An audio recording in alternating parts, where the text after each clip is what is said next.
arrived just in time to reboot us. You were in here in town as well. I heard about you being here in town, so I figured I would stop by. Howdy, Rainbow Dash. Hey, Applejack. To drop by, but the town. We will need Scootaloo. You brought her to this town. After class, we will need to talk. Sure thing. Good morning, students. Good morning, Miss Cheerleader, Princess Twilight. I guess the first key to role-playing is communication. Oh, thank you, Scootaloo. Now then, how many of you consider yourself a fluent role-player by a show of hooves? How many of you are off and on kind of role player? I guess that would be me. I don't role play too much. Okay, so some of you are first time learners, or you think you may know everything. Now, I would individually like to get to know you all, but that is always the thing with roleplay, a gray area, so to speak. Science and dictations of other occurrences can never truly predict what will be said. Only through manipulation, fine-tuning helps us connect to another. What may seem like a simple sum up of a paragraph to one that can be a 10-page document with a large amounts of detail to another. Why do we roleplay? Why is it so crucial now in today's world, especially in the My Little Pony fandom? To give others a chance to escape real life, connect and invest ourselves into another, perhaps sheer entertainment. We all have our reasons for doing role plays. For me, it is a sign of respect for another. I come into Second Life where a pony avatar dressed and want a certain way, create a backstory, and hang out in a pony experience. It is why I try so hard to replay roleplay almost every moment. Otherwise, I would just be in another sim. Care to explain your reason for roleplaying?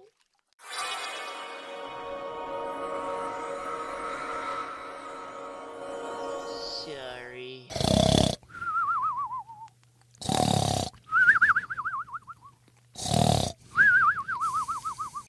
So have I! Huh? Thank you, Jay. So I am going to give some pointers out for those that are looking to roleplay with others. Can anybody name some things about what can help improve a roleplay with others? I'm awake. Detail. Detail is a good one. Anybody else? Considering what you want to say in one message, so the other person has time to formulate appropriate response. But not too big a message. Grammar, punctuation, some practice as well. You are trying. I'm awake. I will go ahead and list off a few for the class. Not to just avoid using single sentences as your way of role-playing, avoid going into god modding territory, not doing inverse replies, which is saying a lot of replies before anybody has a chance to reply back. Avoid to use emoticons, which is the faces, and try not to use a character speak unless it is necessary. Also, no lead speak and text speak, which is using numbers and saying things like you and your in replace for your. Yes, sleepyhead. May I be excused for being queen restless? You know what your parole guard said. Yes, you. But, I promise I won't go more than 50 feet away. I may add you out of character or OOC is necessary. It is best to send the person you are role-playing with I am. If that does not suffice, and it is more or a group, try to keep it inside. Like, for example, I have to be right back to go to chore. As I said before, OOC if necessary. While in the middle of the roleplay, if you are going to mention some kind of show or mention something in real life that probably happened in a sports game, talking about computers, etc., then that really isn't necessary. That is why real life emergencies, departing from the roleplay and acknowledging to the OOC that is necessary is perfectly fine. Yes, Scootaloo? What exactly is God modding? I can field that one. Alright then, mate. Go ahead and explain to the class.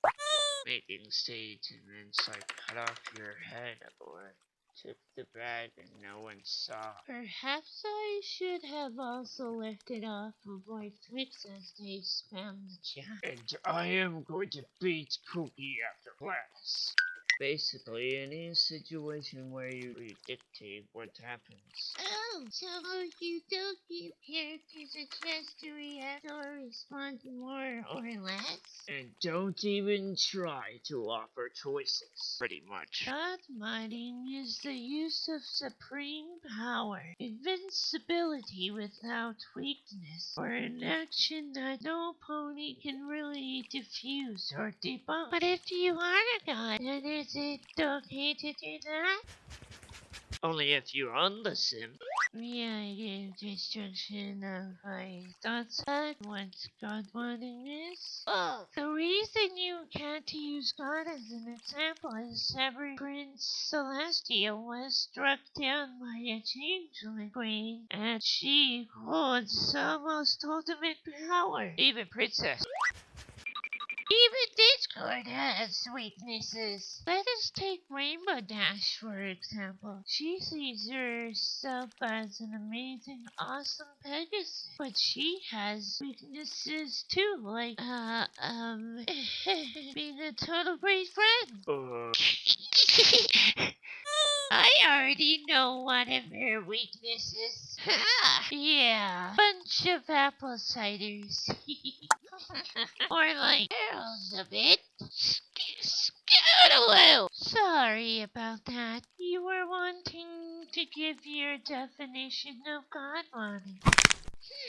Oh, I see God modding is retaining for using actions that give you too much power that the other person or people may not escape from. Also, God modding can be forcing another player to do something within your own code. You may call yourself a god, but fact is everything can be defeated in some sort of way as long as your actions are fair and stay within the lines. That is very well said. Definition of God modding. Thank you very much.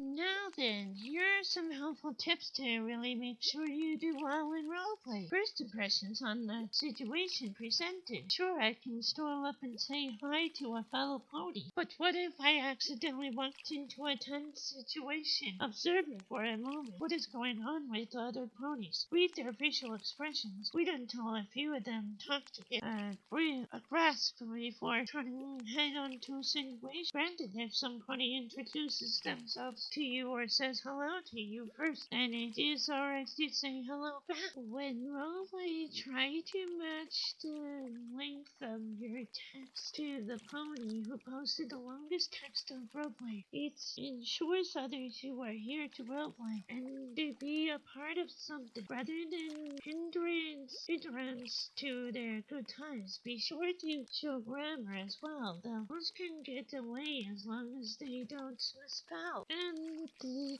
most important is Page, hierarchy, and your roleplay tool. Establish a leader to a leader of the group as it goes along. They can establish rules in place so everybody is on the same page, and the roleplay tool is a huge advancement of technology to help. For example, green text is superior. You can add a few lines of text to your title so others are on the same guideline rules of the roleplay, or you can easily use a hypertext to say all the rules, or simply have a party ask the leader in IM for rules. When someone joins into a roleplay, they mark their spot on when they get to reply. Like, let's say Rainbow and I were talking. Rainbow said something, and Scoodaloo reads up of the order is then me, Rainbow, and Scoodaloo. If AJ said hi after me, then this is Rainbow, Scoodaloo, me, and AJ. Just make sure that everybody gets their turn and try to put effort into it. Otherwise, you may get exactly what you put into the roleplay. Anyway, that concludes this class for today. Any questions?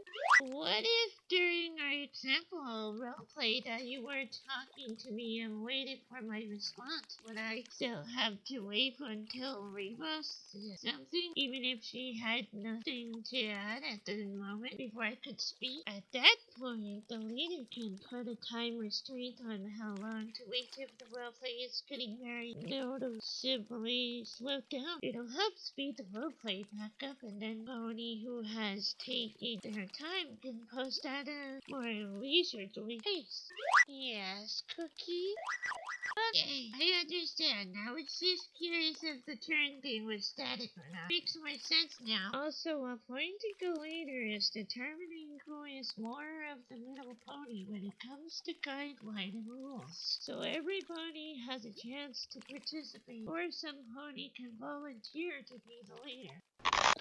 Phew! What if the next person to speak who won't say anything simply roleplays the act of expecting the next person to speak? For example, it is Twilight, AJ, then me. After Twilight speaks indirectly to a specific character and it's AJ's turn, is this acceptable or would it be confusing? Oh, that is what I like to call buffer roleplay. Usually that happens when somebody says the exact same thing, but in a different style. Like, I hugged the pony, and the pony says is being hugged by Twilight. More than likely, their posts will be ignored, just like what I'm doing to the sleepy pony for the most part. I just like to think of it as a pass as not to ruin the flow. Even though she isn't mentioning anything, she is roleplaying just for the sake of it. To buffer so the next pony can continue the roleplay. If the leader of the roleplay finds it to be a problem, they can ask the pony to leave or for them to pass. Sometimes buffer can help if the pony makes it sound more specific, or if a pony wasn't paying attention before and they reread it. Helps also in foreign language barriers. Any more questions? Yes. May we pour ice water on the sleepy Anthro? No, you may not. Just let her rest. She has had a hard day. At any rate, since class is over, is any pony interested in seeing a piece of recreated Trotzdale history? I may have to carry her out of here, huh? Well, if any pony wants to see a replica building I created, follow me. Other than that, I hope you all had fun learning about roleplay. Pops, my... Dismissed! If this was class, how come we did not earn grades? Huh, that was interesting.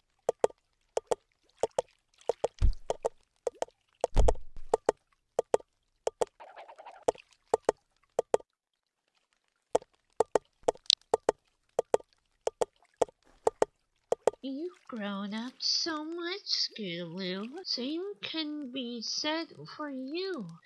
How in Equestria did you ever find me, Rainbow Dash? I come to this town occasionally and happen to hear about your class.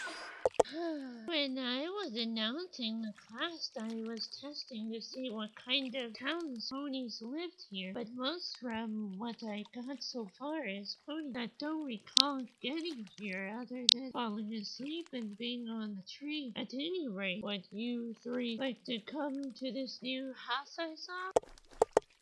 I do need a moment to take care of some admin business. I'll be alone momentarily. Sorry. Okay. Sure. I figure since we're here, we may as well. All right then. Easy there.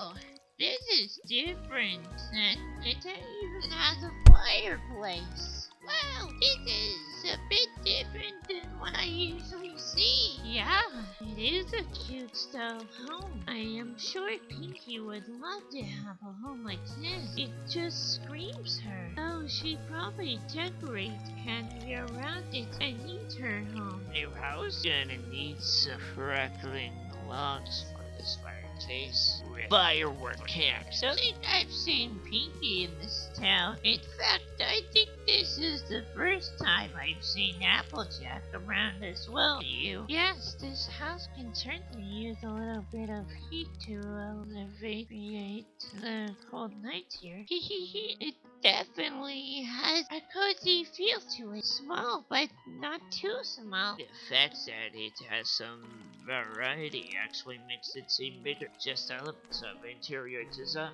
It does look nice for sure. I wonder if Pinky actually has a sense of what is considered luxury.